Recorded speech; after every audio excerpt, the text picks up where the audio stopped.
कार्यक्रम वागधारा में आप सभी दर्शकों का स्वागत है और इस कार्यक्रम के माध्यम से हम भिन्न भिन्न साहित्यकारों से मुलाकात करते हैं। उनके जीवन की छोटी छोटी बातों का हमें एहसास होता है कि किस तरह से कवि कलम उठाने के लिए तैयार होता है।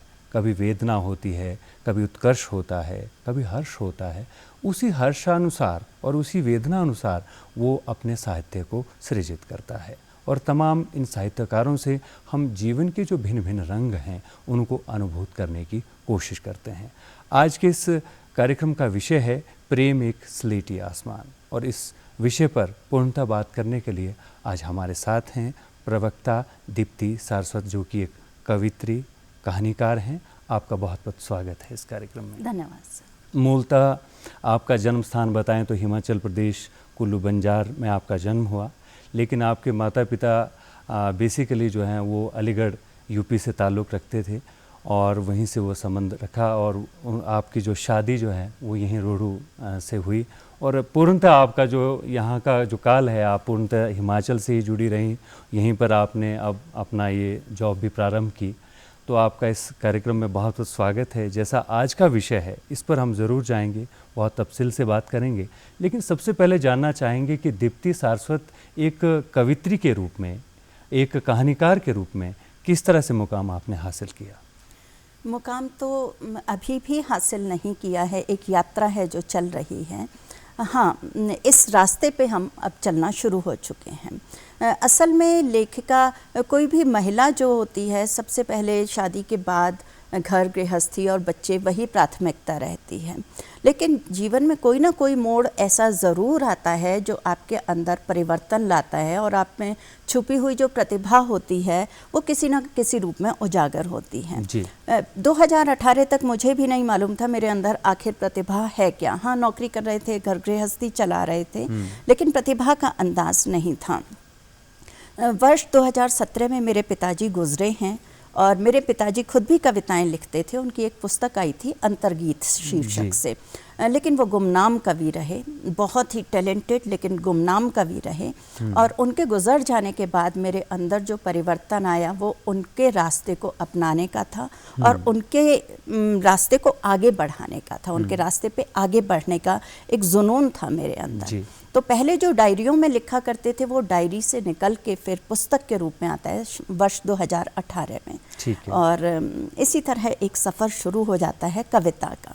बहुत बड़ी बात है कि जब भी आपको लगता है कि हमें जीवन का कुछ दर्शन हो रहा है और कुछ अनुभूति हमें हो रही है तो कहीं ना कहीं कभी ना कभी कलम उठ जाती है।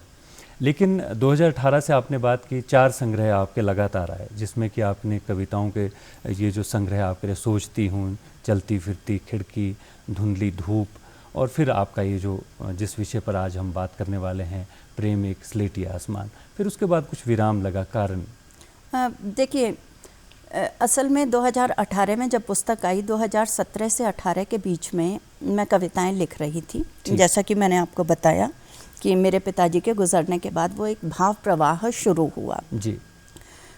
उन्होंने एक पुस्तक निकाली थी और उसके बाद उनके संपूर्ण लेखन को हर तरह से विराम लग गया था। तो वो एक बात कहीं ना कहीं दिल में खटकती थी, एक ही पुस्तक क्यों। तो उस जुनून में हर साल मैंने कविताएं लिखी, हर साल 100 या लगभग इतनी ही कविताएं पुस्तकाकार आती रहीं।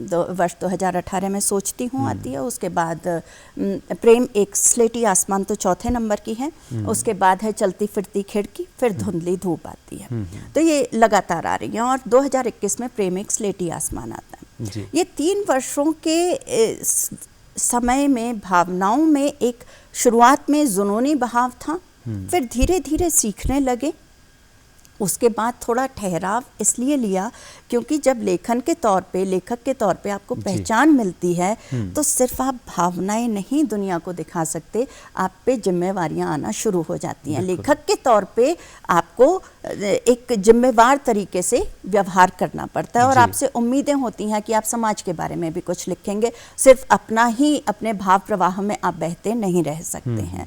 तो वो शुरुआती पलायन का दौर था यथार्थ से, यथार्थ जो दुख हावी था पिता को खोने का, माता को खोने का, लेकिन जब उसमें एक स्थिरता आई तो एक जिम्मेवारी भी महसूस हुई।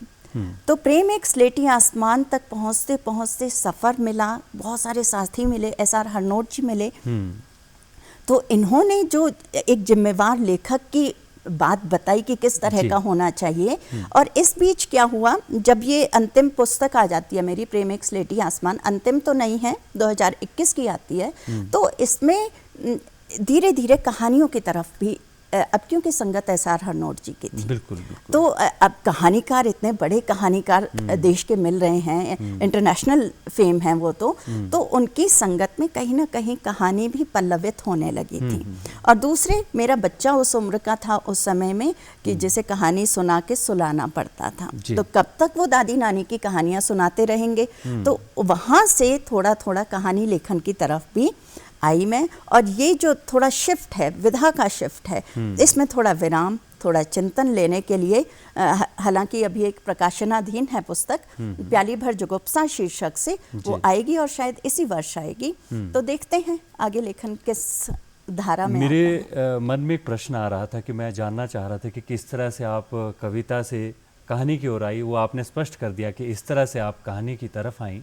अब हम सीधे विषय की ओर आ जाते हैं। प्रेम एक स्लेटी आसमान, बहुत रोचकता है, जिज्ञासा है। बहुत से लोग जो इस कार्यक्रम को देख रहे हैं और जो इस विधा से ही जुड़े हैं, वो लोग तो खास इस बात पर ज़रूर ये जानना चाहते होंगे कि आपने तमाम जो विषय इसमें जोड़े, जैसे कि भावनात्मक, दर्शन, विमर्श, प्रेम, सरोकार, ये सभी बातें आपने इसमें समाहित की, लेकिन विषय जो दिया स्लेटी, प्रेम एक स्लेटी आसमान, इसकी ज़रूर आप व्याख्या करें। हाँ बिल्कुल, देखिए ऐसा है, एक समय के बाद जब भी कोई रंग अपना उड़ जाता है या फेड होना शुरू हो जाता है तो वो स्लेटी की तरफ आगे बढ़ता है। स्लेटी आप मैच्योरिटी का प्रतीक भी ले सकते हैं, प्रौढ़ता का भी ले सकते हैं। जैसे जैसे हम प्रौढ़ होते हैं, हमारे काले रंग भी स्लेटी होना शुरू हो जाते हैं। और प्रेम जो है, जब प्रौढ़ होता है तो और भी प्रगाढ़ होता चला जाता है।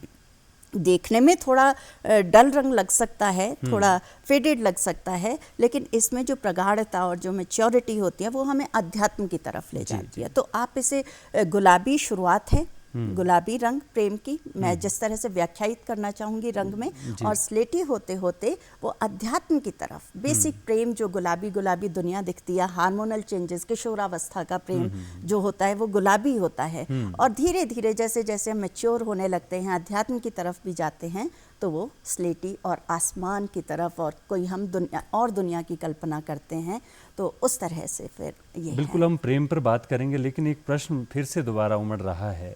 जैसे आपने अपने इस किताब के शुरू में ही कुछ लिखा है, 2 शब्द लिखे हैं, मुझे कुछ वो पढ़ने का मौका मिला। उसमें आपने लिखा कि जो पहले के आपके संग्रह थे वो आप श्रेष्ठता से कर रहे थे, लेकिन धीरे धीरे जब आप अपने चौथे संकलन की तरफ बढ़ी तो वो बहुत अच्छी, उसमें आपने मतलब संकलन उसका बहुत अच्छा था। और आपने शायद कुछ उसमें एक पंक्ति लिखी भी है, और शायद आगे ये है कि दुख सबको मांझता है, कुछ इस तरह से आपने कहा कि मतलब इतनी श्रेष्ठता के साथ आपने इसमें जो ये समावेश किए सभी जो क्षेत्र हैं, तो वो किस तरह से। देखिए, दुख सबको मांझता है, ये असल में निराला से आया है। निराला, जी जी, ठीक है ना। और ये जो है पंक्ति अपने आप में इतनी सघन है, हर एक के जीवन पे ये पंक्ति अप्लाई होती है, और प्रेम पे भी अप्लाई होती है। तो दुख से मंच के ही, जैसे हम कहते हैं वियोगी होगा पहला कवि, काव्य से उपजा होगा गान, पंत जी ने कही है ये वाली बात।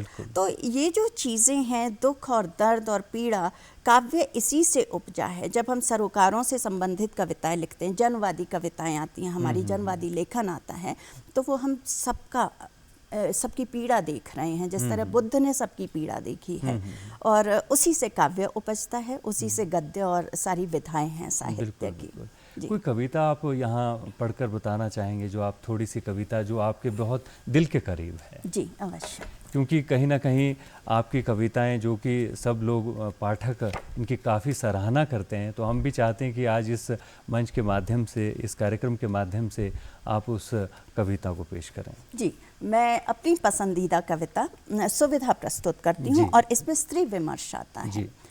मेरे घर के दरवाजे पर पीछे की तरफ कपड़े टांगने के लिए एक लंबी सी स्टील की छड़ पर कोई 8 खूंटियाँ हैं एक साथ।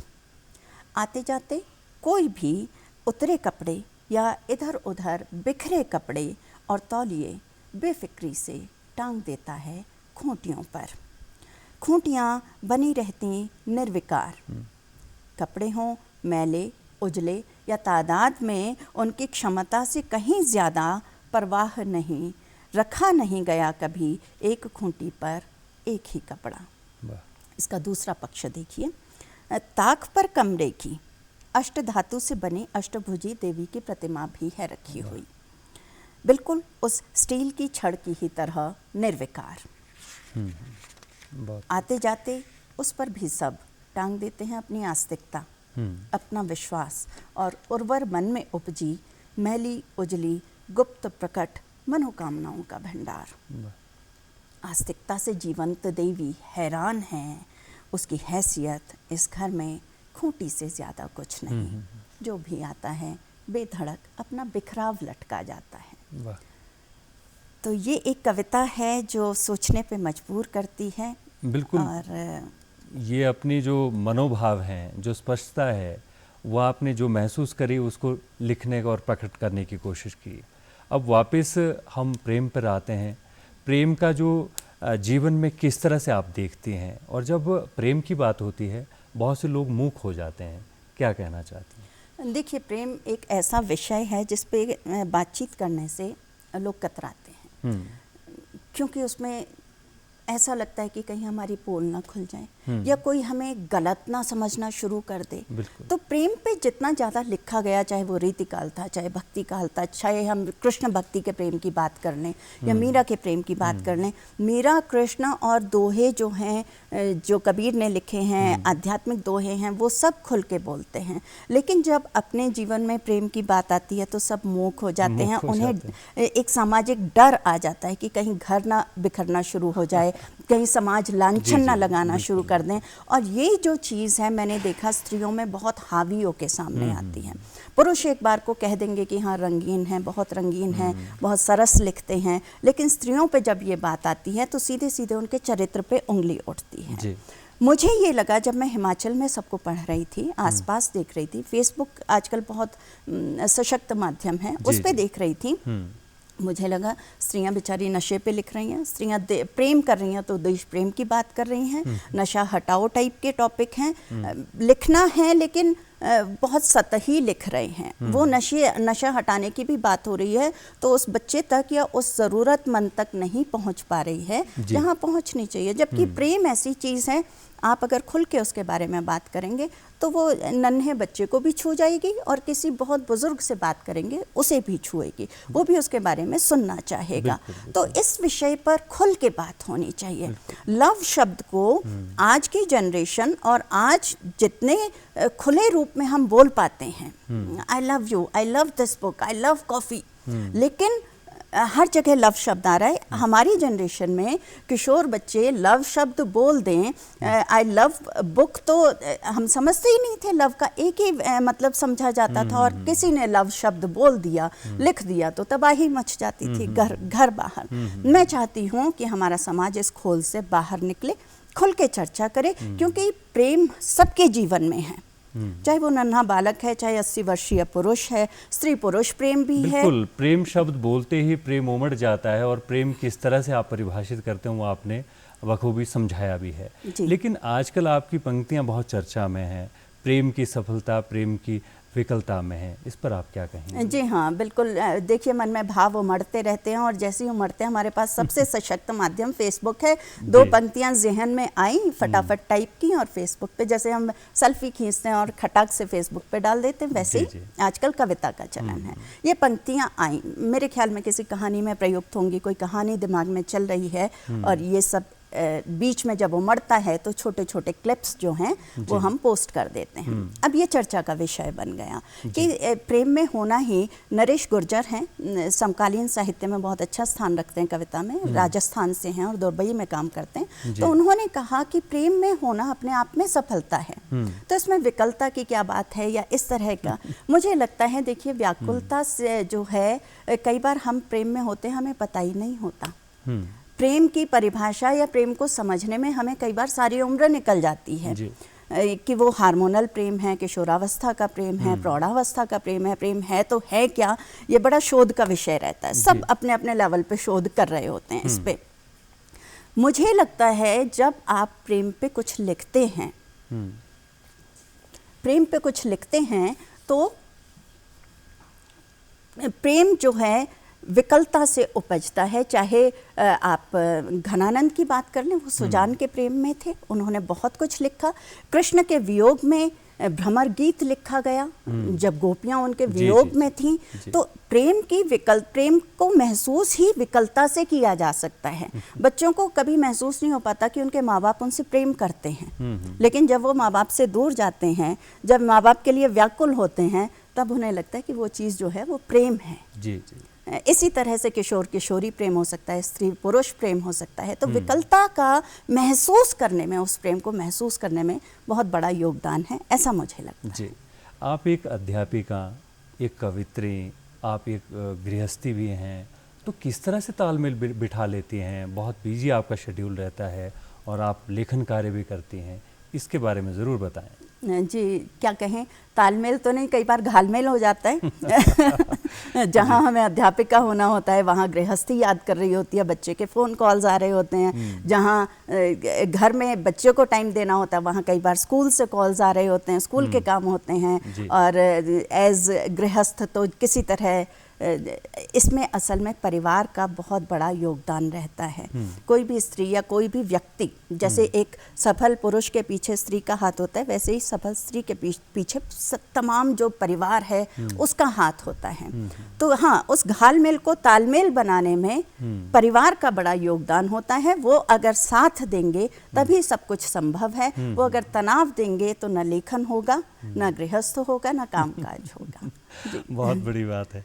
आप जब पाठन करवाती हैं बच्चों को स्कूल में, तो आजकल जैसे आजकल की पीढ़ी है, क्या आप उनमें कहीं ना कहीं उस साहित्य का बीज पनप रहा है, उमड़ रहा है जो जब आप उस एज में थी? क्या आजकल प्रेम है साहित्य से बच्चों को? देखिए, ऐसा है, मेरा विषय है हिंदी जी, और हिंदी में +1 2 में बच्चे इस वजह से आते हैं कि उन्हें सबसे आसान विषय दिमाग में जो बैठा होता है, सब हालांकि बेचारे पढ़ पढ़ के 10वीं तक भी तनाव में होते हैं, मुश्किल विषय है, लेकिन वो ये सोच के आते हैं कि इतने विषयों में सबसे आसान विषय हिंदी है। मेरे पास वो बच्चे ज़्यादातर पहुंचते हैं, एक आध वो पहुंचते हैं जिनमें स्पार्क होती है, जो खुशी से पढ़ना चाहते हैं। अब ये हमारे अध्यापक होने की सफलता या विफलता होती है कि हम उनके अंदर साहित्य के प्रति, लेखन के प्रति और विषय के प्रति प्रेम उपजा पाते हैं कि नहीं। और उसके लिए हम दिन रात सतत कोशिश करते रहते हैं। सपने में भी कई बार मेरी कक्षाएं चल रही होती हैं, रात को उठ के भी हम नोट्स बनाते हैं, स्कूल में भी जाके लगातार, क्योंकि साहित्य संबंधित विषय है। तो इसका मुझे बहुत फ़ायदा मिलता है, लेखन का भी फ़ायदा मिलता है, पढ़ने का भी फ़ायदा मिलता है। और आज मैं दूरदर्शन पे हूँ तो मेरी कक्षा के बच्चे बहुत एक्साइटेड हैं। तो ये जो चीज़ है ये प्रेरणा देती है बच्चों को, और हम इस चीज़ को किस तरह से प्रस्तुत करते हैं उनके सामने, उनमें किस तरह से प्रेम उपजा सकते हैं विषय के प्रति, वो हम पे निर्भर करता है। चलिए, वो बच्चे बहुत सौभाग्यशाली हैं जहाँ पर आप जैसे जो कवित्री, कहानीकार, उनको उस विषय को पढ़ा रही हैं, क्योंकि कहीं ना कहीं जो उन बच्चों की सोच है साहित्य को लेकर, वो वहाँ ज़रूर पोषित और पल्वित हो रही है। जी। अब बात करते हैं कि जो आपका संग्रह है प्रेम एक स्लेटी आसमान, क्या उसमें प्रेम की कविताएं हैं और भी उसमें चिंतन है, और भी उसमें आपने बातें की, जैसे कि मैंने पढ़ा है कि बहुत से उसमें आपने समावेश किए, बहुत से विषय लिए हैं? देखिए, ये जो है मेरा 4थे नंबर का कविता संग्रह है, प्रेम एक स्लेटी आसमान। इसमें असल में ऐसा है कि जिम्मेवारी आ गई थी, लेखन के प्रति जो जिम्मेवारी होती है वो आ चुकी थी। तो सिर्फ भावनाएं नहीं हैं, सिर्फ प्रेम नहीं है, अलग अलग डायमेंशन से, अलग अलग स्तर पे, अलग अलग एंगल से प्रेम को भी देखा गया है, लेकिन सरोकारों की भी बात है। जो आसपास समाज है, जिसके लॉकडाउन से संबंधित इसमें कविताएं मिल जाएंगी, दर्शन मिल जाएगा इसमें, आपको स्त्री विमर्श मिलने वाला है। तो हर विषय को छूना मेरा मकसद भी रहा है। और ये बात मैं शुरू से रियलाइज़ करती थी कि स्त्रियां जो हैं एक निश्चित उस पर बंध जाती हैं, वो उससे आगे खुल के लिख नहीं पाती हैं। प्रेम तो मैंने जानबूझ के इस तरह से भी चुना, लेकिन बाकी जो अपने दिल में बातें हैं, अध्यापक के तौर पे जो बातें, माँ के तौर पे, नाती पोतों के तौर पे, रिश्तों को भी में संजोया गया है। तो एक स्त्री जिस नज़र से दुनिया को देखती है, स्नेहिल प्रेमिल नज़र से, वही हर तरह से इसमें समाहित किया गया है। अब कविताओं की बात हो गई और कविताओं पे बहुत सारी बातें आपने कही, लेकिन जो कहानी के लिए आपका बदलाव आया, कहानियों में किस तरह के शीर्षक आपके रहे हैं? और जो अभी आपका संग्रह आया तो नहीं, लेकिन आपने बहुत सी कहानियाँ लिख भी ली हैं, तो कौन कौन सी बातें, कौन कौन से विषय आप उठाते हैं? जी, मेरा जो कविता संग्रह है आने वाला है, कहानी संग्रह, उसका शीर्षक होगा प्याली भर जुगुप्सा। जी। अब प्याली भर जुगुप्सा असल में समाज के जो एक कह लें कि घृणित रूप है, उसको भी दर्शाता है, क्योंकि जुगुप्सा घृणा का पर्याय है। जी। और वो हमें प्याली में भर के मिल रहा है। वाकई में ऐसा हुआ भी है। चाय परोसी जा रही है, लेकिन चाय किस नियत से, किस तरह से, क्या दिखाने के लिए परोसी जा रही है, वो उसमें कहानी में ज़रूर पढ़ें, दर्शक भी पढ़ें जब ये आएगा।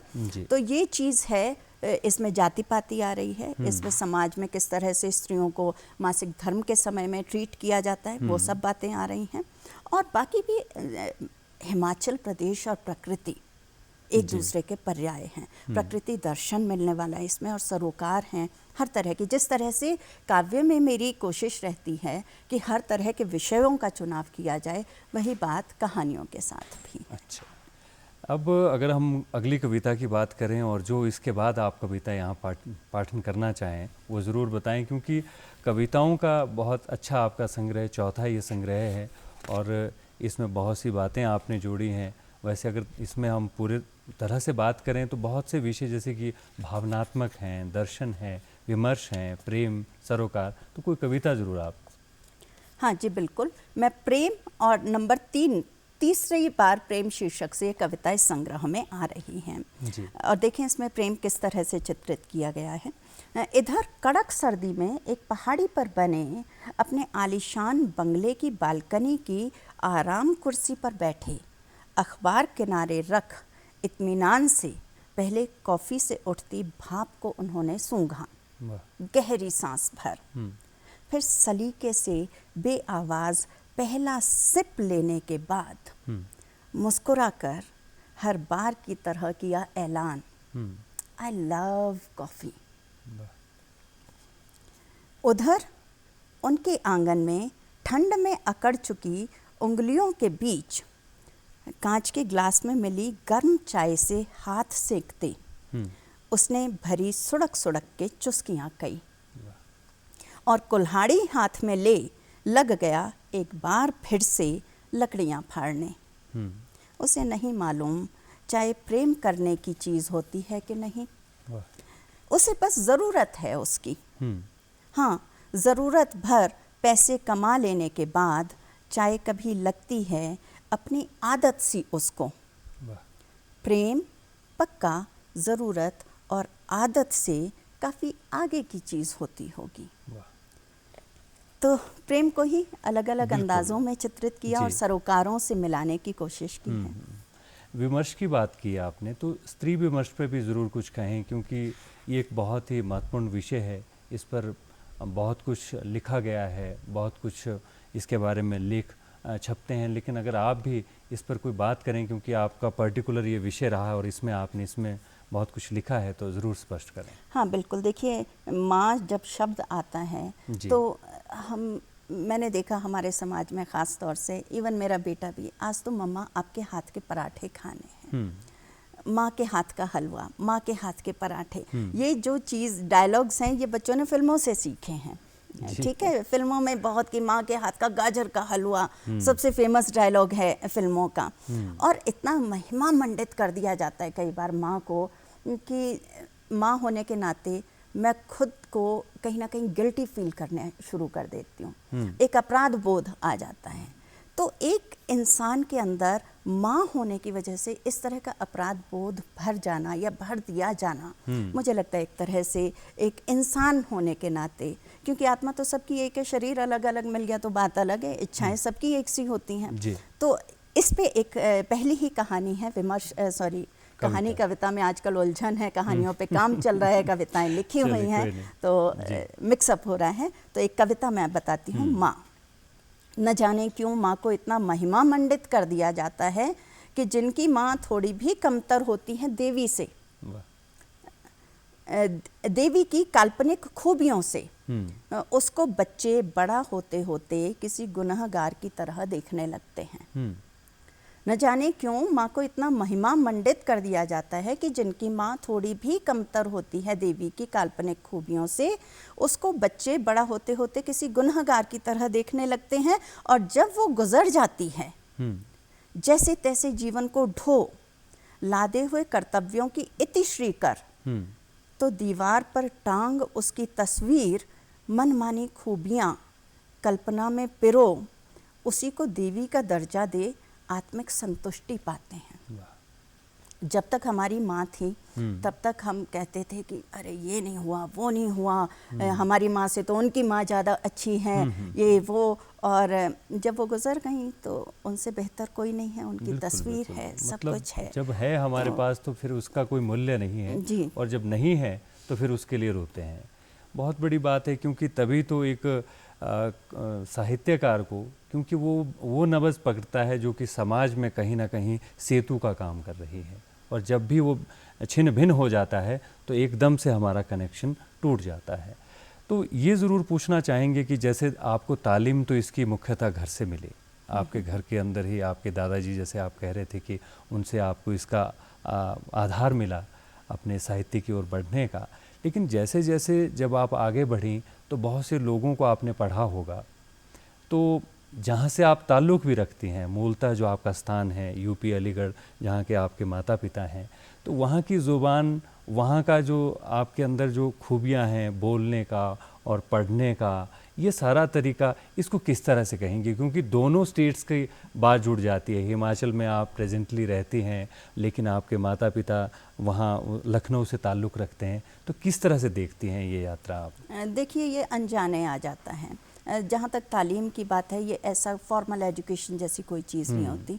हाँ, घर में माहौल है, दादाजी की एक अपना कमरा है जो लाइब्रेरी नुमा है, उसमें जा रहे हैं, हम देख रहे हैं कि रैक में बहुत सारी पुस्तकें हैं, वो कब आपके जहन में बैठ जाती हैं आपको पता भी नहीं लगता। आप बचपन में जो पहली दूसरी की कविताएं हैं गा गा के पढ़ रहे हैं, घूम घूम के पढ़ रहे हैं, वो आपके जहन में अंकुर बीज बन के पनपना शुरू हो जाते हैं। घर में माहौल है, कभी कभी गोष्ठियाँ हो रही हैं, पिताजी लिख रहे हैं, उनके छोटे भाई उनकी कविताओं को गाते हैं, तो ये जो माहौल है आपके अंदर खुद ब खुद आता है, तालीम की भी ज़रूरत नहीं होती और वक्त आने पे खुद अंकुरित होता है।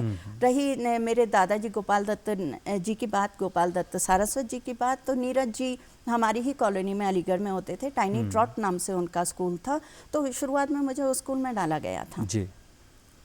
तो तखत पे नीरज जी बैठे रहते थे और हमें अंदाज़ भी नहीं था कि हम देश के इतने बड़े कवि के आंगन में पढ़ रहे हैं। वो फ्लॉप हो गया, स्कूल बंद हो गया, 20 सेशन में ही हमें स्कूल बदलना पड़ा, लेकिन वो जो चीज़ें हैं, चित्र हैं, वो जहन में कहीं ना कहीं तो असर किए होंगे और घर में जो माहौल रहा साहित्यिक, वो भी असर किया और बाद में सही वक्त आने पर पल्लवित हुआ है। जी जी। एक बात होती है कि जब एक ग्रामीण क्षेत्र का व्यक्ति वो हल चला रहा है खेतों में, वो एक बखूबी जो है उसका चित्रण कर सकता है, उसका लेखन कर सकता है, लेकिन शहर में रह रहे हैं हम और फिर हम लिख रहे हैं, क्योंकि उसमें और उसमें बहुत अंतर है, क्योंकि वो प्रैक्टिकली उस काम को कर रहा है, वो लिखता है तो बात बहुत अच्छे से स्पष्ट होती है। तो इसके बारे में क्या कहना चाहते हैं कि क्या हमारे लेखन में इस तरह की वास्तविकता होनी चाहिए? जैसे कि आपने कहा अभी कि हमारी मुलाकात उनसे होती थी तो वो बातें स्वतः आपके अंदर आ जाती थी, लेकिन बहुत तरह आपने देखा है कि आजकल हर कोई व्यक्ति जो है, हर दूसरा आदमी जो है, छोटी छोटी पंक्तियाँ इधर से इधर से बहुत से तालमेल हम कर देते हैं, लेकिन कहीं ना कहीं वास्तविकता की बहुत ज़रूरी है। देखिए, जो हम जी रहे हैं वही लिखेंगे, वही मौलिक माना जाएगा और वही दिल तक भी पहुंचेगा। और ये पता लग जाता है कि किसने कॉपी पेस्ट किया और किसने दिल से लिखा। आप देखेंगे मेरे लेखन में कहीं पे भी, जैसे हरनोट जी की कहानियाँ, ज़मीन से जुड़ी हुई कहानियाँ हैं। हम चाहें भी, मैं चाहूँ भी तो मैं उस तरह से नहीं लिख सकती, क्योंकि मैं खेत खलिहान, मुझे एक वक्त खलिहान का मीनिंग नहीं पता था कि क्या होता है। घराट हमने नौकरी में आने के बाद जब गांव देखे तो घराट और खलिहान तब जाने सीखे हैं, तो वो चीज़ें मेरे लेखन में आपको दिखेंगी भी नहीं। मैं ज़बरदस्ती किसी और के खेत पे क्यों घुसूं जब मुझे उसकी जानकारी नहीं है। खेत यानी कि क्षेत्र आप ले सकते हैं। हाँ, जिस क्षेत्र को मैं अच्छे से समझती हूँ, मैं नारी हूँ, नारी की पीड़ा, नारी के भाव, नारी के किस तरह से प्रेम को समझती है। जैसे मैं कहती हूँ, आत्माएं तो चाहे पुरुष की हो चाहे स्त्री की हो, एक सी हैं, शरीर अलग अलग मिल गए हैं, कंडीशनिंग उस तरह से हो जाती है, इसलिए विचार हमारे वैसे बनना शुरू हो जाते हैं। तो मैं जो लिखती हूँ, मैं सिर्फ दीप्ति सारस्वत ने जो दुनिया देखी है वही लिखती हूँ, उससे बाहर लिख भी नहीं सकते। लिखेंगे तो वो नकली होगा। तो अगर थोड़ी बहुत भी मैंने पहचान बनाई है तो इसी मौलिकता की वजह से बनाई है। सरोकार पे बात कर लेते हैं। अगर कोई कविता आप सरोकार से पढ़ते हैं तो, क्योंकि हम अब कार्यक्रम के अंतिम पड़ाव पर हैं, क्योंकि भिन्न भिन्न विषय रहते हैं, तमाम जो सरोकार हैं कहीं ना कहीं किसी न किसी को छूते हैं। जी बिल्कुल। और सबसे बड़ी बात ये भी रहती है कि तमाम आपने जो बातें इसमें समाहित करने की कोशिश की है, कहीं ना कहीं से कोई ना कोई प्रेरणा मिली है, और हर दिन हम कुछ ना कुछ इस जीवन काल में सीखते हैं और चलते रहते हैं। जीवन के ये पड़ाव भिन्न भिन्न जीवन के हमें मिलते रहते हैं और हम कुछ ना कुछ खुद भी सीखते हैं और औरों के लिए प्रेरणा बनते हैं। जी, कोरोना काल हमारे जीवन में ऐसा काल रहा, हम सब के जीवन में, जिसने किसी को भी प्रभावित किए बिना छोड़ा नहीं। चाहे वो बीमारी से प्रभावित हुआ ना हो, लेकिन फिर भी उस समय जो समाज में बदलाव आ रहे थे और अचानक से व्यवस्था का बदलाव था, उससे सभी प्रभावित हुए। तो शीर्षक है एकांत। और लॉकडाउन में एकांत कैसे बीत रहा है किसी गृहिणी का। वो तलाश रही अपना घर में खो चुका एकांत कोना। पति बच्चे चले जाते हैं, वो एकांत में रहती है, तो वो कोना उसका खो गया है लॉकडाउन के समय। वो तलाश रही अपना घर में खो चुका एकांत कोना, रसोई में ही अब सिमट खो जाती बात बात पर। लॉकडाउन से पहले के दिनों में मिलने वाले अपने निजी समय की यादों में सब सुविधा भरी कोई अच्छी सी जगह तलाश रहा। समृद्धि घर में काफ़ी बटोर चुका मोटा पेट लिए घर का मुखिया। घर भर में ऐश्वर्य बिखरा पड़ा, मगर मिल नहीं रहा कहीं सुकून भरा कोना। बच्चे उड़कर आए हैं दूर दराज के नामी शिक्षण संस्थानों से। अब तड़प रहे रह आदतन नई पाई आज़ादी को अपनी। तलाशते चौकस नज़र के रहते, कभी छत पर तो कभी गुसल खाने में अपना एकांत भरा कोना। नशा करना है उनको आदत पड़ चुकी है। घर एक सुंदर सपना, परिवार सुरक्षा कवच, मगर बेचैनी, तनाव, कुंठा घर कर गई हैं भीतर तक। ऐसे में तड़प तड़प खोज रहे सब अपना अपना एकांत कोना। बहुत खूब। ये बहुत उस काल की ऐसी कविता जो कहीं ना कहीं सबको कहीं ना कहीं इससे वो जुड़ने की कोशिश करेगा इस कविता से। लेकिन चलते चलते संदेश की बात ज़रूर करेंगे। क्या संदेश आप तमाम उन नए साहित्यकारों को देना चाहेंगे? जी बिल्कुल, नए साहित्यकारों को, यहाँ तक कि नए विद्यार्थियों को भी। आजकल हमारा एडमिशन प्रोसेस भी चल रहा है कि ऐसा नहीं कि लेखक ही लिखता है। पढ़ना लिखना, पढ़ने के साथ लिखना आता है। पहला शब्द है पढ़ना। पहले हम भी नहीं समझते थे, बार बार क्यों कहा जाता है पहले पढ़ो पढ़ो पढ़ो फिर लिखने में आओ। जब आप पढ़ते हैं तो आपकी नज़र खुलती है, क्योंकि किसी भी किताब में कोई भी लेखक अपना बेस्ट देता है। आप उसका बेस्ट पाएंगे, पहले बेस्ट पाइए फिर अपना बेस्ट दीजिए, उससे आपका चिंतन खुलेगा। और डायरी से शुरुआत कीजिए। डायरी लेखन हर व्यक्ति को करना चाहिए, चाहे वो नवोदित लेखक हो, चाहे वो विद्यार्थी हो, चाहे कोई कर्मचारी। बहुत बड़ी बात। दीप्ति सारस्वत जी, आपने आज के इस विषय पर बहुत ही अच्छी बातें की, बहुत सारी बातें आपसे हुई, भिन्न भिन्न विषय आपने उठाए, आप कार्यक्रम में आई, इसके लिए आपका बहुत बहुत धन्यवाद। शुक्रिया। कार्यक्रम वागधारा में आज हमारे साथ दीप्ति सारस्वत, जिन्होंने प्रेम एक स्लेटी आसमान इस विषय पर बातचीत की और भिन्न भिन्न विषयों को उठाया। अगले कार्यक्रम में आपसे पुनः मुलाकात होगी, तब तक के लिए आज्ञा दीजिए। नमस्कार।